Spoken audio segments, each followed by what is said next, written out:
Listen.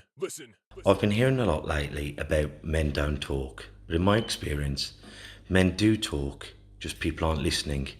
So it's going to be me and a group of blokes discussing our struggles and victories through life. Warning, there may be some bad language, so apologies to all the moms, especially my own. Let's get going. Listen. Abin, yeah, it's the Black Country Blokes chin the fat about everything that is mental health, disability, and life in general. Here with me, Kev Dillon, and my partner in crime as always, Lee Cadman. And today we're joined by Bill from Goodlife Barbers Birmingham. Now, Bill's been here all day trimming hair for us and very passionate about mental health, him and his barbers. He'll be telling you about his life story. And they've gradually said they're going to donate the money towards the Black Country Blokes. We'll put it into one of our ventures. So, Bill, thank you for your time. No worries at all. Absolute pleasure, like I said. And we'll be doing it once a month, every month, either the first or last week of the month. We'll sort something out and just keep it going. And Bill comes down, he's going to box for us. You did a lot of time doing Thai box. But we'll talk about your life in 2 seconds. As always, we like talking about, starting the show, about gratitude list. And as always, I've got a lot to be grateful for. Today, my lad Osman Mohamed is in Spain. He's fighting the first round of his competition tomorrow against Spain. But, normally that makes your stomach in knots when you're fighting the home nation straight away. But Osman's good enough to beat anyone. Can we watch it anywhere, Kev? I'm not sure. If I know Hopefully YouTube. If there is a stream, he'll send it me and then I'll put it in the group. Fantastic. So I'm grateful for that. I'm grateful that Bill come down today and done the trims, cut my hair up. I'm grateful just to the people I've had around me.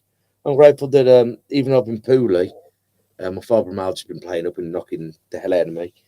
But I'm glad the people around me to take a bit of burden off. What are you grateful for, bro? My kids. Yeah. My kids, definitely. They've been away without us, and it's not felt weird. It's felt really odd not having them there, and and it made me appreciate them even more than I already do. And I'm looking forward to them coming back. Yeah, it's been odd. Me and my wife looking forward to it. We've got the little ones still at home, but the two eldest have gone away. I was looking forward to it, thinking, a bit of peace and quiet, a bit of that. But without them there, it's just weird, odd, and I don't like it. So yeah, I'm grateful for them now. And Bill, what are you grateful for, bro? A few things, to be fair, but having a weekend off this weekend is probably going to be the best one. Going down seeing my little girl and not having to work for once, to be honest, because that's all I tend to really do, all work and train. So yeah, having a nice weekend off, definitely grateful for that. It's time, isn't it? Money's great, but I'd rather spend time than money and spending time with the right people, as you say, with your family. And so often we work ourselves into the ground for money instead of spending the quality time with those who matter. Yeah, 100%. A lot of people work to live, and that's the way it should be, rather than living just to go to work. Yeah. Instead of saving cash, you should be saving memories. Yeah, 100%.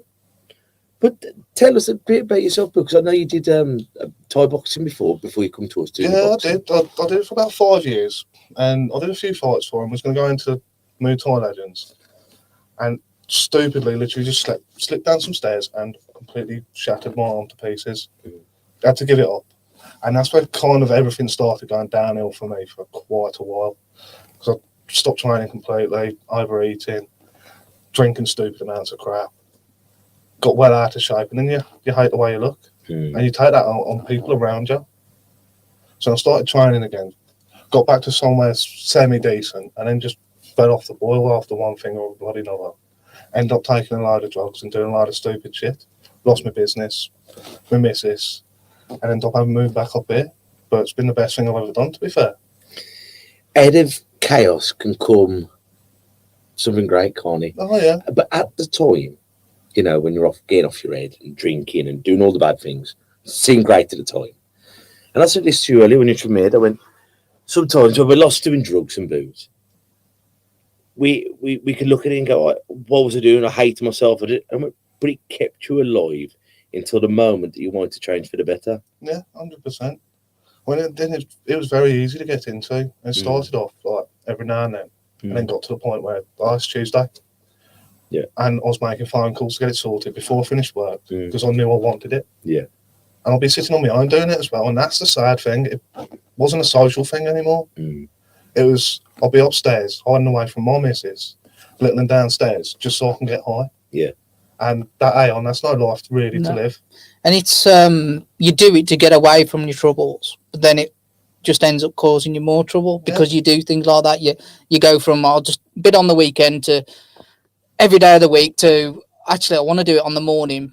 It's probably not smart to, but I want to do it on the morning, you know, and then you do, and then you're missing your kid's life then, aren't you? Yeah, you know, I have it myself. There's a lot of guilt surrounding me missing my kid's life early on, just because I run 2 pubs, so I was just working constantly. And it's not until I've got older, especially my lad. Like I took over 1 pub when he basically was born, and I missed so much of him growing up. And I look at him now, and he's he's 12 years old, and I just go, where's that time gone?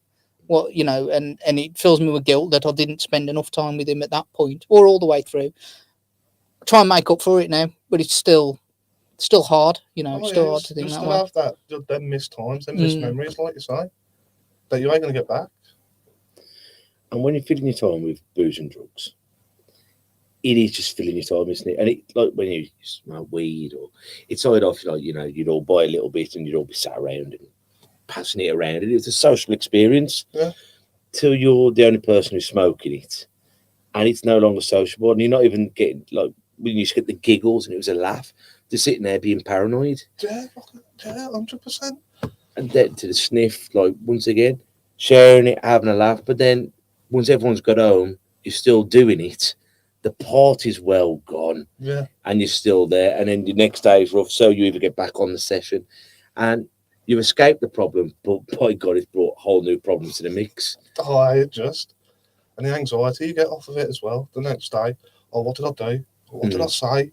And you've got your mates like, do you remember this? Because you ain't got a clue what you're up to at all. I've lost countless nights. Months have been blurs. And I found out through various people, you've had a go at this such and such person. And some of them mates, good mates of mine, do you remember getting into a fight with him? Well, no. Because they're trying to stop me, or like, you've had enough, let's go home. I'm like, nah. Me. And it just... What was the turning point for you, Bill? And what keeps you on track now? Well, my dad is very anti everything, to be fair. And he kind of had an intervention. And my boss, when I started working for him, I was still using quite a bit. And he saw it and was like, mate, I don't want to lose you. You're great at your job. You're a nice lad. And he offered me a chair up here. And my dad gave me the money and said, God, like, get out of this town, away from these circles, go back to where your family are, and get out of it. I did, moved in with my cousin, and she pointed me down here, said, well, I used to train at Lions, get back into boxing. Go down there, they'll help you out. Kev, Bob, they're all great people. They'll talk you through anything. So I did, started coming here, and turned my life around on a dime, which I'm absolutely grateful to yourself and the team. Do you think that's what's keeping you on your straight and narrow? Yeah, I've got targets and goals now. And it's amazing how you lose them, isn't it, when you're in that haze? Like, there's no real... The only tomorrow is getting more stuff. Bloody hell, yeah. That's all I think about. I'm going to work. And it was my own business. I'll be going to work. I'm like, right. As soon as I had enough money to pay myself, I'll be finishing early. Straight on the phone, meeting up with the lads. And then that'll be me until stupid o'clock in the morning. And then you have like hours sleep. If you can sleep, get up and it's like, right, I've got to earn this. Put that bit aside for a little bit of rent and then go again. And you're just digging yourself a bigger and bigger and bigger hole. It's so common though, isn't it? And I think, like, with the drug culture in this country, it's... If you go to the toilets now and the door's closed, no one's going to the toilet. No. Everyone's out. Like, back in the day, people would have a tequila at the end of the night, but it's so common to have a couple of lines of Coke or MCAT or whatever everyone's doing now. And it's spread like wildfire. It's almost the norm of it. Oh, what the hell? And I'm one of them. I ain't got no problem with gear. I wish it was safer used in this country. I wish there was different laws to make it safer for the pun, to take the power away from the drug dealers. Yeah. Because people can have a problem with anything.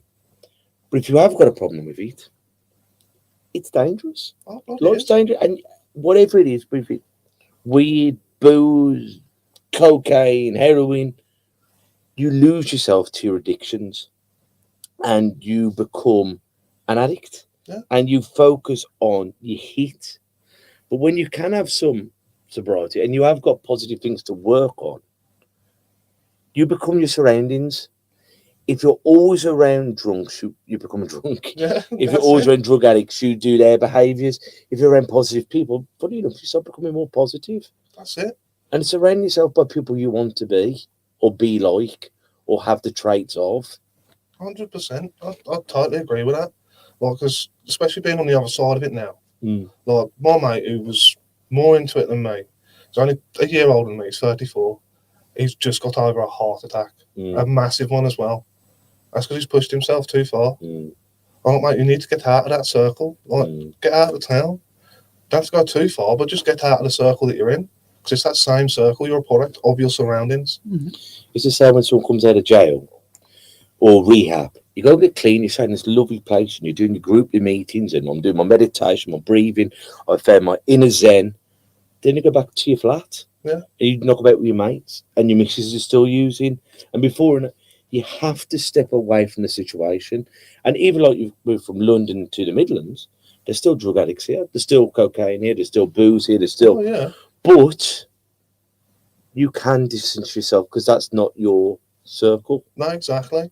And that's the hard thing. And I've still got very good friends who use, and I wish them all the best. And we have phone calls, we have laughs, and we joke. But I have to distance myself from them because I don't want to be like that anymore. No, exactly. And I wish everyone all the best in the world, but that's not my journey at this time. My road is onwards and upwards. You know what I mean? I hope our roads meet up again sometime, and we're on the same journey of enlightenment and happiness. But at the moment, we're just in different paths. Yeah. And sometimes you have to get off that road, don't you? Oh, of course, but it's not always that easy. No, bloody ain't. Like, if it went for my dad and my cousin, and like being pushed, it was against my will, being pushed back into something more productive. And on I'll probably say I'd still be doing the same, or if not worse. But I got dragged out of that, which was great, and now I'm finally feeling back to myself again. Like I say, with the goals that I've got and the fighting at the end of November, my mindset on I'm now working to support my life, not living to support a fucking addict. Well, at least it's like you don't want to change because you feel comfortable there. It's familiar. Yeah. Someone once said to me, a rut is like a comfy bed, very easy to get into, very difficult to get out of. Oh yeah. And once you're there, it is comfortable, it's familiar. Why do I want to change? I feel a bit shit. I feel a bit paranoid, but best the devil I know. And it takes that intervention, that love to pull you out. It takes strong people to get you out of there, but it takes a strong person to stay out of it. Oh yeah, 100%. I mean, like you say, if I wanted to find it up here, I could. Yeah. Well, it's a big city. There's a lot of places. You could. You only got to go and have a look at some of the pubs. And you can tell, like, I can go in there and I'll find it. But I choose not to put myself in that situation now. And that's where the difference comes in. At the start off, I didn't want to be out of that situation. Now I couldn't think of anything worse. Yeah. And that's where your personal growth starts to happen. I think the fear of, like, and if you do have a blip, if you do have a wobble, if you do fall off the wagon, it's not beating yourself up because you're a human being. But it's realising, do I want to go backwards or move forwards? Yeah. And that's what it falls down to. Sometimes we can pause, but it's not about going backwards. And I think, like, ever since you've been here, how many months you've been with us now? It's been a few months now. Probably 2 or 3. Easy, maybe even 4. I'd say, 4 to 6. But, and it's just like being around good people like Josh and Jay downstairs and coming to the daytime sessions. And you meet characters, don't you? Oh, yeah. And you meet people from different ethnic minorities and different upbringings. But I think once you've got an equaliser of the boxing, everything else can fall into place because you've always got something you can rattle about. And then there's many offshoots which conversations take place in the gym, isn't there? Oh, of course. Like, this is probably one of the only places I've seen where as soon as you walk through the door, you're all the same. Yeah. No one sees anything else. I can imagine it's similar with your job, though. Really, you're you're a different kind of situation in terms of you're doing it, but it's very much the same. You're getting blokes come in there to have their hair cut and ultimately it's a one-on-one experience, isn't it? You know, you're sitting there and you either sit in silence or you talk. Yeah, and ain't no one going to be sitting in silence. That's so awkward. I have 2 customers that do. Yeah. They come in and put headphones in. Really? Yeah, they say, right, this is what I want. They put their headphones in and then they just sit there with their eyes shut. And I'm like, oh, this ain't me. Like, You talk to yourself then. Yeah, I'll talk to the rest of the customers whilst I'm cutting their hair. But they like it, so it's fine. And you've got to adapt to each customer. Yeah. But I'd say a good 90% of them unload a lot of problems. And they feel not only like a bit more confidence because they look good, but they feel less weight in themselves because I've unloaded it against another lad that's a bit like them, knows a few things, been through some similar shit, and they feel happy about it. And they leave, little spring in their step. Oh, well, we'll see you next week. And then the reviews match what's happened. Oh, brilliant people. Like, no one really says about our haircuts. Our haircuts are good, but it's always the atmosphere's great, lovely chat. Like, it's a real pleasure to be in there. Can't wait to come back. Isn't it funny, like, just by like watching the game later, who's on? That little ice break of a conversation can start everything then. Oh, yeah. Well, you off out? Well, yeah, me and the missus are on the rocks, or I'm seeing the babies this weekend. Well, you and the missus split up. Yeah, I don't see the kid as much. Like, before you know it, you're having a conversation. It's amazing once that door's open, what floods in, isn't it? Yeah, you can be shocked. I've had some of the biggest, meanest looking people, and then some of the nicest, the most genuine people I've ever had in the chair, and stuff they come out with. It's like, God, it's fair enough. And I'll always give as much advice as I can and try and help along the way. But some of the stuff, I'm like, I have no idea, like where you're coming from on that, and that's why our bosses wants to go down this mental health route. We've always said though, you don't need to be quite honest. You don't, you know. There's going to be experiences in everyone's life that you're going to chat about where it kind of blows your mind because you've not experienced it yourself. You don't know anyone. But it's not really about sometimes that you have to give that advice. It's actually, they just want someone who's going to listen to what they're saying and be non-judgmental and and just listen. And it's nice when you're a big burly bloke covered in tattoos like yourself and people are talking about feelings. Yeah. Because on paper they go, blokes don't like talking about the feelings. But a lot of blokes do because we're human beings. Oh, of course. But often we feel ostracised when we do open up. But when you can just sit there and just talk about something, you do feel better. Yeah, I think we're just more selective as well who we talk to about it with. And I think a lot of people aren't idiots. You know, you can clock people and go, this guy gets me, or I've got a vibe. Or I can see he's having a bad day. Yeah. You know, let's have a chat. Yeah. Or let's see if they want to have a chat, I suppose. And I think, it's underestimated. And I think where we go down, and I've said this, I think it's at the start of our introduction, but like some people, the only way they can talk is by having 8 points or a couple of bags. Yeah. Because they want to talk. But if they do say, like, well, bloody hell, Kev, you're coming out with some real bonkers shit like yesterday, you go, well, I was off my nuts. But really, you're desperate to talk, but you haven't got the confidence to talk when you're sober. Yeah. But then accidental conversations like yourself on the barber chair or me downstairs talking, you find yourself talking, you almost go, I shouldn't have said that. But then when you're not belittled and made to feel like a fool, you're going, that was great. Yeah, maybe I'll give a little bit more next time. And before you're doing it, you're passing love on and caring on, and you're not carrying the shit that you've had to carry on for all your lives. Yeah, 100%.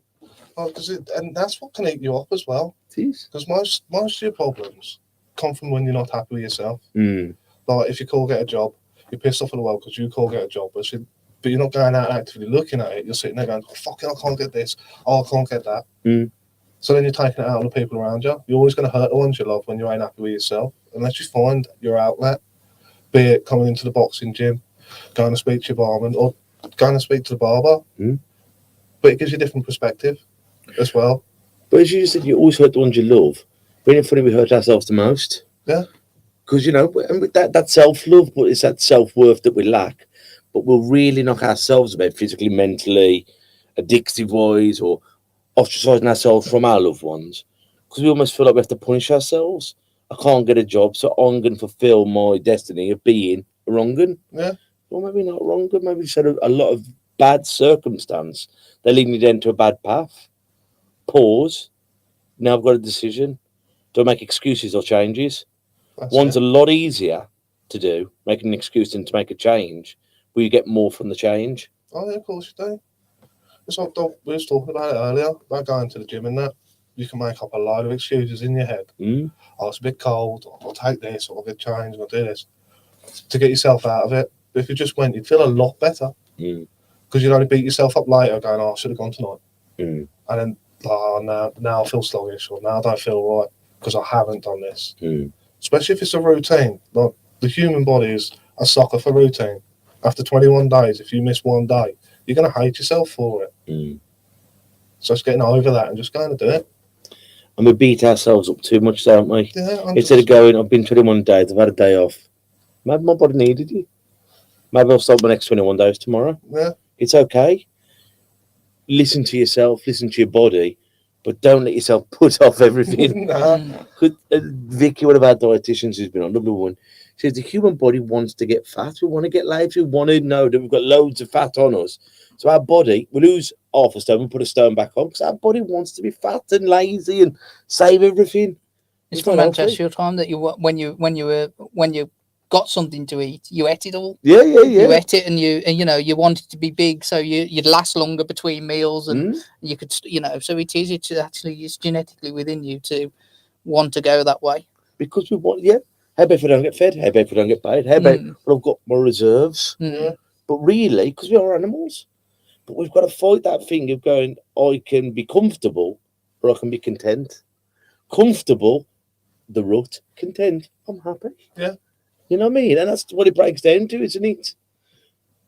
But I mean, you've had some ups and downs in your time, and with mental health, it lives in your family as well, doesn't it? Yeah, it does. My cousin, bless her, she suffers with it. Two of my uncles do. My dad, to a certain degree as well. And I don't think it's like hereditary. I don't think it get passed through in a genetic way. But I think you're more susceptible growing up in them situations. My younger brother, bless him, he caught it the worst of all. I did everything I could to help, and we all did. But when you see someone and there's no helping you at all, and unfortunately, he went the way he went. But there was really nothing anybody could do. You've exhausted all channels, and he just was so pig-headedly stubborn. Nah, I'm good. The ultimate thing, he's bulletproof. Nothing's getting me. Which is a shame. Do you talk about it as a family now, mental health between? No, me and my cousin do. And like Mac as well. We always talk, all the time. Even if it's on the phone, when I'm away for weekends and that, we'll still be on the phone and we'll all be talking through our problems because you need to. But my older generation, they got brought up with the man up and crack on attitude to life, which is detrimental, especially to the kids, because you're passing that on. And that's what we're trying to change, isn't it, for our kids? I said all along, I didn't want my son to grow up and have the problems I had because he didn't want to talk. Yeah, he may get problems still, but hopefully now I've done this and we spoke on camera and we do what we do, he'll know he can talk. Well, that's it. Because people don't. Yeah, well, that's it. And again, the elder generation, I didn't know my dad suffered until a few years ago, again, when we started this. And he does, but he was that one. He was man up, do that. And he still is now. He's exactly as he is. Yeah. But his experience is slightly different because he's experienced it. But you can't. He's had that for probably like your dad. He's had that for a lifetime of that attitude. Oh, so yeah. It's not. They don't understand you've got to talk. It's just very hard to change who you are, who you've been brought up to be. It's hard to change that narrative. Well, that's it. So when my dad and his brothers, so there was 4 of them in total, they got brought up on the rougher ends of up here, and hard times make hard people. Like physically and just mentally closed off, because they didn't have the option to go and talk about what was going on, because it was a dog eat dog place. And then when you get moved into more of a nicer area, you've got that option, but they don't see it. And when the mad thing is, we call it hard as well, and it's probably soft. If anything, it's probably the other way in terms of you haven't got the confidence, or you don't, that you can't say those things. And it's a lot harder to begin with to actually come out that you have problems than it is to keep them bottled in some sense. Yeah, I'll definitely agree. But it eats you up. But we've also, it's so hard to make that first jump, because when you feel like you're the only person who has them emotions, you don't want to sound like a tit. You don't want to sound like the weak guy, because you're used to being the toughie. You're used to that's it. Smashing folks up and doing this, and you to go like, I have panic attacks. You bloody tart, and man, I'll build a bridge and get over it, princess. And you're thinking, that's it. But then all it takes is you have them. Bloody hell, thank God. I've had them all, and the conversation starts. But it's the fear. We would say the two biggest killers of men are prostate cancer and suicide. Both can easily be avoided if we pick up on them early enough. Like back in the day, prostate cancer can be done with a blood test now. There's a finger up your arse. But that embarrassment, that intimacy would kill you. Like opening up, I'm depressed, I'm suicidal, what can we do to get you right? We would rather kill ourselves or die from cancer than to make ourselves vulnerable. Yeah. And we can't let this be our killers. We've got to be getting out there and asking what can make us better. And if it's a conversation or a simple test, aren't we worth saving? It doesn't have to be a conversation with a therapist. It can be with a barber, with a boxing coach, with a bar staff, with an old pal. Yeah, with an old pal. It can be with whoever you feel comfortable talking with. I think that's one of the advantages, in fact, of a barber or a boxing coach. You turn up. You remember that lad when we was doing the support group and he come early and we were downstairs and we sat on the ring and we talked to him. We never saw him again. Yeah. And that is exactly perfect in some sense, that he come, he unloaded himself. He probably felt comfortable because he probably had it in his head he wasn't coming back next week. Yeah. So there was no, he could have said, obviously it's all confidential as well within between us. So he could do that. He felt he could unload himself, and you know what? I'm not going to see them lads again. So I feel better. I've come out of it feeling better. We may have given him some advice that to help him along his way. We may, and I can't really remember now, but either way, he didn't have to see us next week if he didn't want to.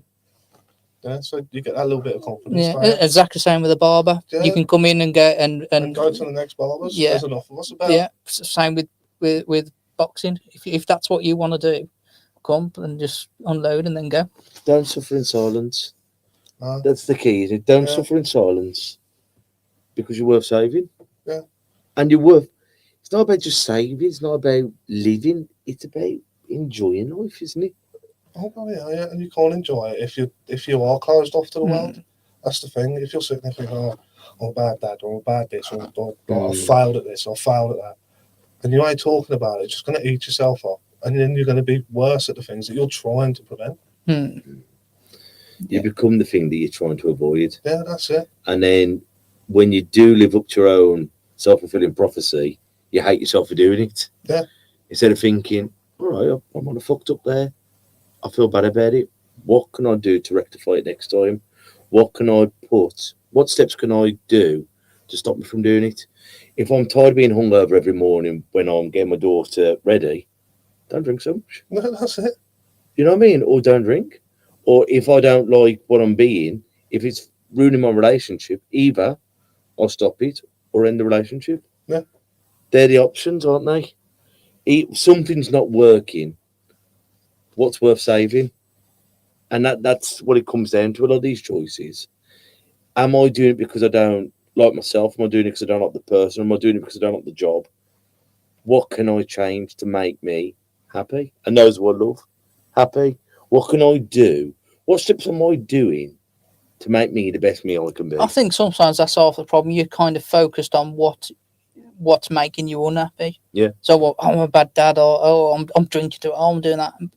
But you got to flip the switch, haven't you, and ask yourself the question: is okay? Well, that's true. I am unhappy. I am unhappy because of my job.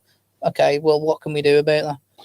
Well, I had a lovely saying on one of the social medias, and it resonated in my head. When you're single and you go, what can I do to make someone love me? And we've all fallen out. What am I doing wrong to get a partner? What can I change myself? Instead of changing the narrative, what can I do to make me the best me I can be, or what can I do to make me the best husband? And you think instead of changing it, it's like I haven't worded it right, but it's what makes me more desirable. If I'm healthier, and I'm fitter, and I'm more positive, and more grateful, and I'm being the best me that I can be, surely I'm going to smash in life. I think being positive is one of the keys to everything. I'm not saying all the time you got to wake up happily, but always look for the positive in everything. We're speaking, weren't we, Billy, off air, and I said to you, like, I have times where I'm up and down all night with a little one. Then I wake up in the morning, I'll tell myself I'm tired. I won't actually stop to think if I am tired. But because I've had broken sleep, I've already told myself I'm tired. So guess what? I'm tired. But actually, if you wake up and change that narrative and actually think, am I tired? Actually, no, because I did get quite a bit of sleep and it's early morning. I've done bugger all so far. So actually, I've got a bit of life in me. I'm not tired. Don't tell yourself you're those things, because you tell yourself enough, you will become it. Yeah. Good or bad? Good or bad, definitely. Your mind's a powerful thing, and it's very suggestive. It is very suggestive and easily swayed if you say something for far too long. Well, that's what I say. I work with all them hypnotherapists. They don't stop you smoking and stuff like that. They just trick your brain into saying you never wanted it in the first place. So this works the other way around, 100%. But and I think once you've been in that dark place, you fall back into familiar territory, don't you? Yeah. When you're used to being depressed, or you're used to being, it's easy to fall into it. Like a mind gym. You fall back on patterns, habits, good habits, bad habits. You know what I mean? We'll fall back on habits, be it good or bad. But retrain your brain to go in, as you say, am I tired?